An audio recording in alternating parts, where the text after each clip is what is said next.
Um, so here we are. Spyro the Dragon for PlayStation 1. Played it for the first time. Wow. Okay, so obviously it's an old game. So, um, PlayStation 1 came out in the 90s, so it's got it's different. Just like any other old game, right? Um, Short, obviously. I mean, what is it? Probably like five or six. Yeah, it's about 6 hours. Six. It took me about 7 hours, I think, maybe. It took about 7 hours to play. So,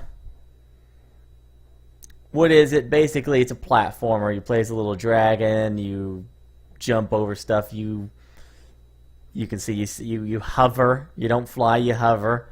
You can shoot flames from your mouth, and you can ram things. And the game kind of switches it up with enemies to give you monsters that'll you can only ram, like that one, because he's wearing a metal skirt that you can't burn through. So I don't know why he's wearing a metal skirt. I don't know. Maybe it's his thing. But to progress in the levels, you have to. I don't know if you have to free your fellow dragons or what, but pretty much you just have to collect loot, money, which are gems to unlock the next worlds. To progress the game, basically.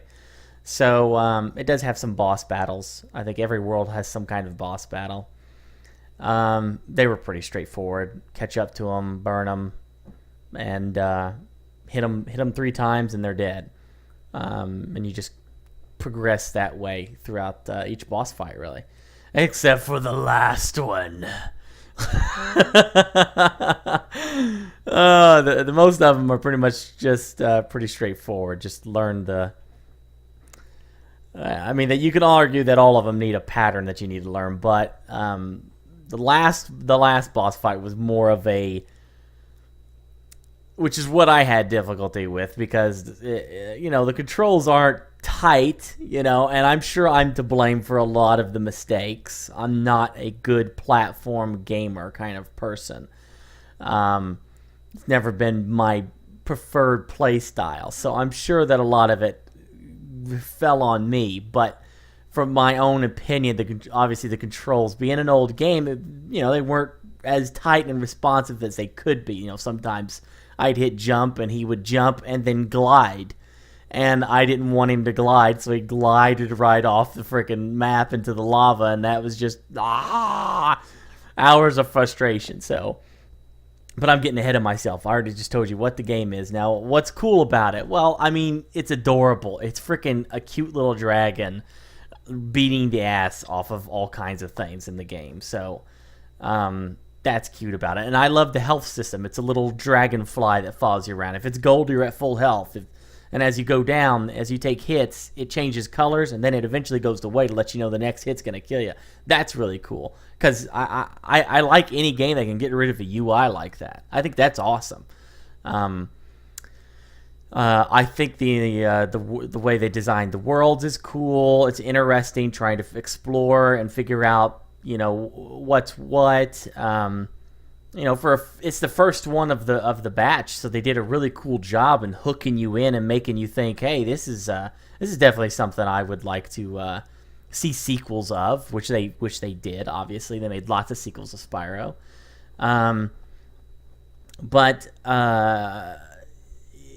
yeah, I mean that's what's cool about it. It's just a cool game to play. It's fun and it's entertaining. And it has, I don't think it has lots of replay value, but I mean, at least I've heard that if you collect everything in the game, you get a special stage unlocked. But, I don't personally see myself going back and doing that. But completionists will, but, I'm more of a beat it, get it done, and move on kind of person. So, right there you can see that I, trying to platform to that thing, I had an epic fail. So,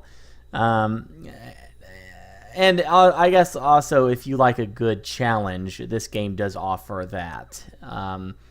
Albeit a little bit more frustrating than I would like it to be, but it was still, I still had fun playing it. I got into it. And most games don't get my blood pumping, and this one definitely achieved doing that. So what sucks about it? Well, like I said, the controls can be a bit clunky, and for a platformer, that's always bad, because the controls need to be as tight as humanly possible so that the game is not what gives you an error when you're trying to jump to that near miss ledge, but it takes a little getting used to, and then you can adapt to it, and you should be fine.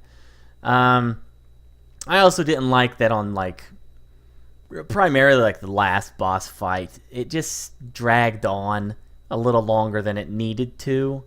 Not to bitch over a boss fight, but when most of your fight is chasing some little asshole like you see on the screen right there, it should really have some kind of autosave to get you to the point where you're done running, because that's irritating. That's part of the game I didn't like, the running and chasing down shit just to get a key. And then you go back, and then you can go fight the boss. So the last boss fight was, I don't want to say I hated it. It was just really tough. But I think they could have. It wasn't that it was completely tough. It was because of the controls and because of my lackluster skills as a platformer. But it dragged on for way too long than it needed to. They could have cut. After I got those 2 keys to unlock the doors, it could have auto-saved right there. Let it auto-save right there to where I engaged the boss at that point, and then let it be on my skills at that point. But after you would die, you would have to go all the way back and chase those 2 bastards down again, and that was just waste of time consuming. They didn't think of the time of the player there, and we're like, oh, let's just make them do the whole thing over again. It's just that sucked. I didn't like that. I didn't really like with just how things are for me personally. It's just my opinion. That's what I didn't like about it. A lot of that grief is just on the last boss fight.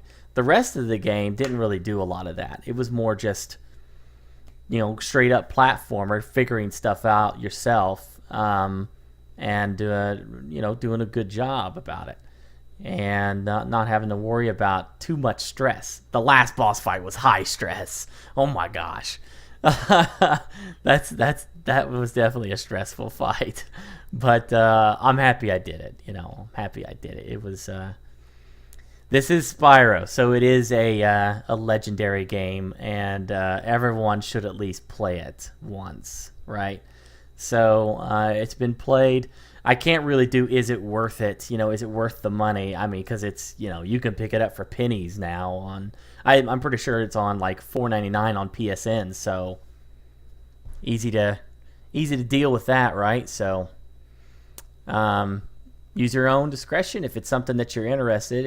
If you're a platformer guy, you need to play Spyro. It's a part of that genre, Like if I'm a strategy guy, if I meet a strategy person, I'd be like, you need to play the Total War series, you need to be able to play Civ 5, you need to play blah blah blah blah blah.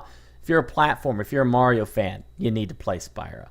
Okay, but if you're on the fence, this may be more frustration than you are prepared to deal with. It just depends.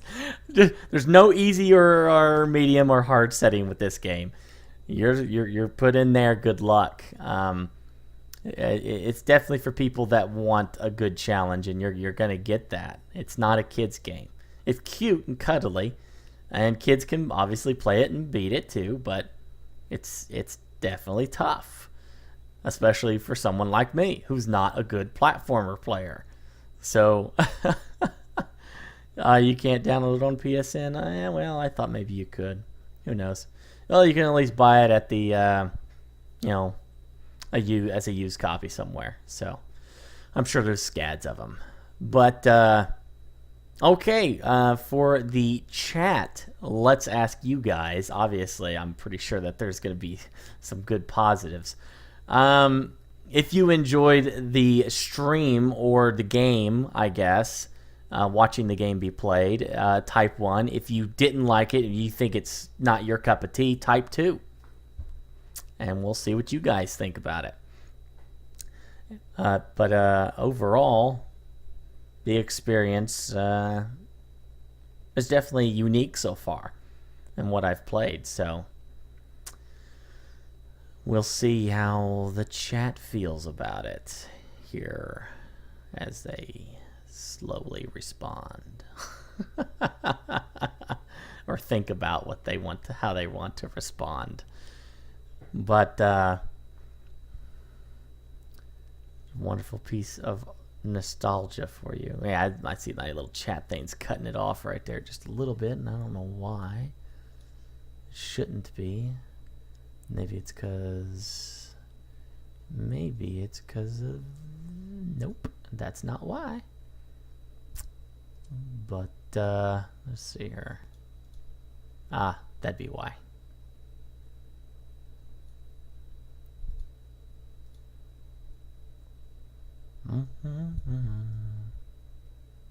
There we go. Needed just a little bit more there.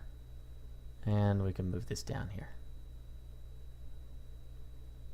There we go. That's better. Somebody typed a 3. Okay. So we got, yeah, for the people that are active right now, yeah, it's obvious that you guys liked it. So there's the verdict. That's my personal opinion on the game, and you can take it for what it's worth. And I'm letting this lag on more than I needed to because I'm trying to fix something here. There we go. It's just my opinion. That's why it's called a BurkeView, because it's not a review per se, not a traditional review. It's just me talking about the game, and you can make up your mind after, from that, basically. So have a good night, and thanks for watching.